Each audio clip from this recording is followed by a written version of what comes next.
It's a great pleasure to be with you tonight, and thank you guys for what all you do and what you've stood for and the fight that you've been in. I'm an admirer of Coptic Christians. I've been in and out of Egypt and different places at times, and you've been there, you've stayed there, you've fought there. A number of people have been forced out, but you continue to stand with the faith, and so I'm a great admirer of yours, and I want to say that. My wife Mary came with me tonight, and I'm just delighted that she was able and wanted to come here. Just a few years back, we discovered this amazing thing. Together, and it's just been fantastic, and we hadn't really appreciated it before then, but it was just now, right at 4 years ago, we discovered grandchildren. And that was when we had our first one. We've got our fourth, expecting our fifth in 2 months, and this is awesome. This is just, this is the drug of choice for grandparents, I guess it'd be. But so we've been out and around. We've got 3 of our grandchildren here in Washington, so that really makes it nice for us to be able to have. I want to say a few things to you, and then you've got a great program in Andrew Brunson, who I admire. He and Noreen no end for what they've done and how they've stood and their perspective on the world. This administration is completely committed to the issue of religious freedom. We are pushing it. We're pushing it hard. The President believes in it. The Vice President believes in it. The Secretary of State Pompeo believes in it. The Vice President recruited me to this job to be here in this role. They've given me every bit of backing that I need. I travel the world to push this topic. I mean, this is in their bones and in their blood. And if you're a Westerner, the Bittens, they get it. And they get it at a very fundamental level. It's that if you will have religious freedom, many other freedoms will come out of that. If you don't have that, you're likely to not have a number of other freedoms. So it's like in football, and some of you may or may not be football fans, but it's blocking and tackling. This is the basic. You get the basic right, you can do other things. You don't get the basic right, you can't do anything. This is, our push is to make this a global issue, the religious freedom that each person in this world, no matter where they are, no matter what country they're in, is entitled to do with their own soul what they see fit, without fear, without reprisal, with support of their government protecting their right.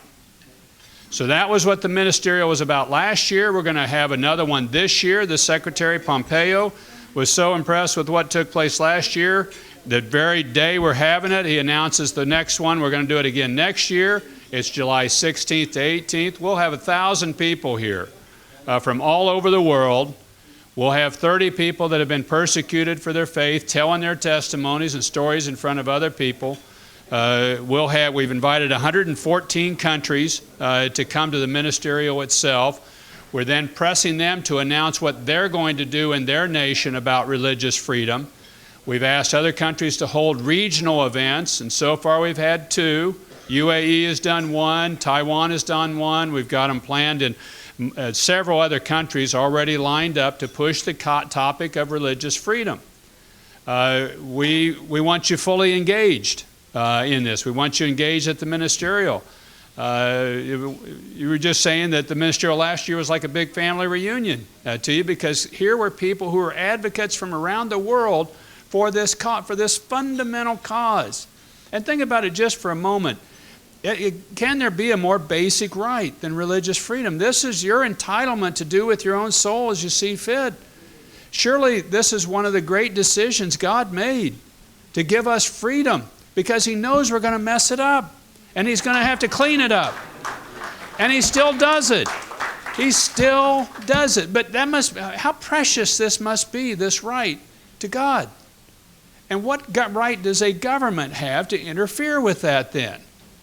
Or to persecute people, or to manipulate one majority religion against a minority religion, or to pick on a minority religion to get more votes from the majority religion, or you name the circumstance. There's about any flavor you want to find around the world, there's been a government that's done it. They've done it. and usually for some sort of political gain or to hold political power. Well, we're saying no more, and we're saying to governments, look, the safe place for governments to be is just to protect the right to religious freedom. Just protect the right. Don't pick a winner or loser.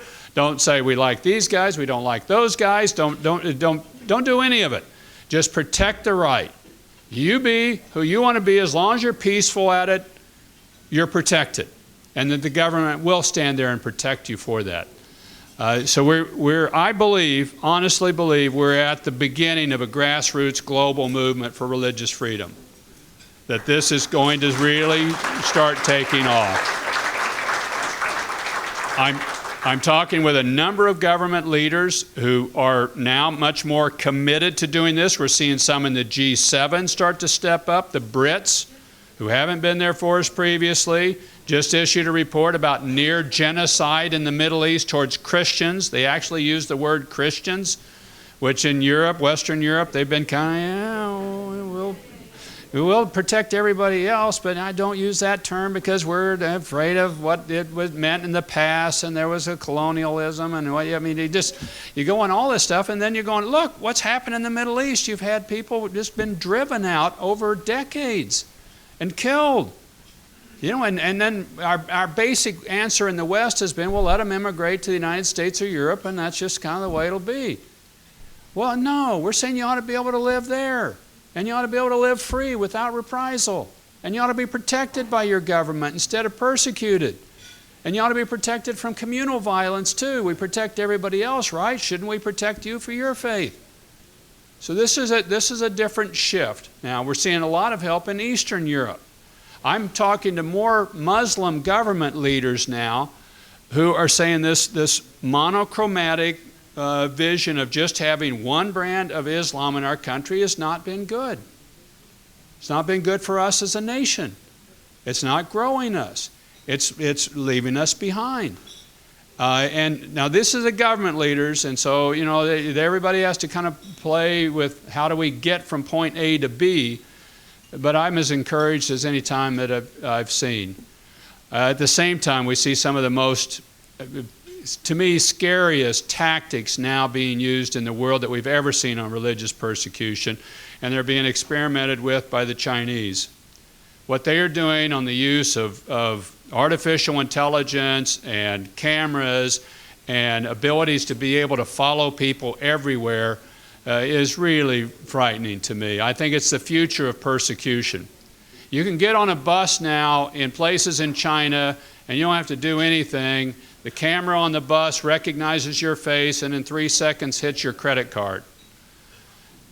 Okay? My kids would probably say, well, that's convenient. I like that. I look at it and I go, well, what if they don't like me? Am I going to be able to get on the bus or not? And they've got this social credit score system now, where if you go to church or mosque too often, you get a downgraded credit score. Well, okay, now you got my picture, and now I've got a bad social credit score. And oh, by the way, everybody that calls you on your cell phone gets your same social credit score because they pinged you and they followed the cell phone call, so you're a friend of theirs. And then now what? Well, am I going to be able to get a job? Are my kids going to be able to get an education? Am I even going to be able to enter commerce now because you've got my picture, you've got my face, it's in a system here that says my social credit is low.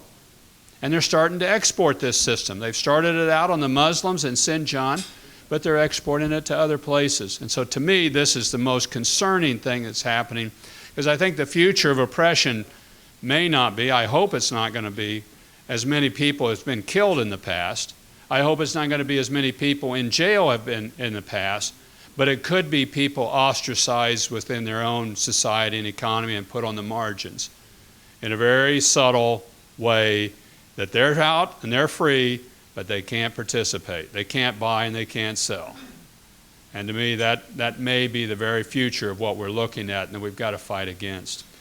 You guys have been great warriors for a long period of time. Keep doing it. Don't give up the fight now. This is too important. This is when you want to really flame the fires. And if I can conclude on my football analogy, I really think we're getting into the red zone of being able to score on this. And you got an administration that wants to do it, and you've got a world that's starting to understand it. But we have enemies that are out there that don't want to see this taking place. So just really we need your prayers, we need your active support and organization. I'm delighted the people that you have here to speak. You've had a couple of the lead people in the world that have been persecuted, that are some of the strongest voices. And keep it up. Just don't grow weary. This is a key season. It really is. You don't grow tired when you're getting ready to get something done. Thank you so much. God bless you all.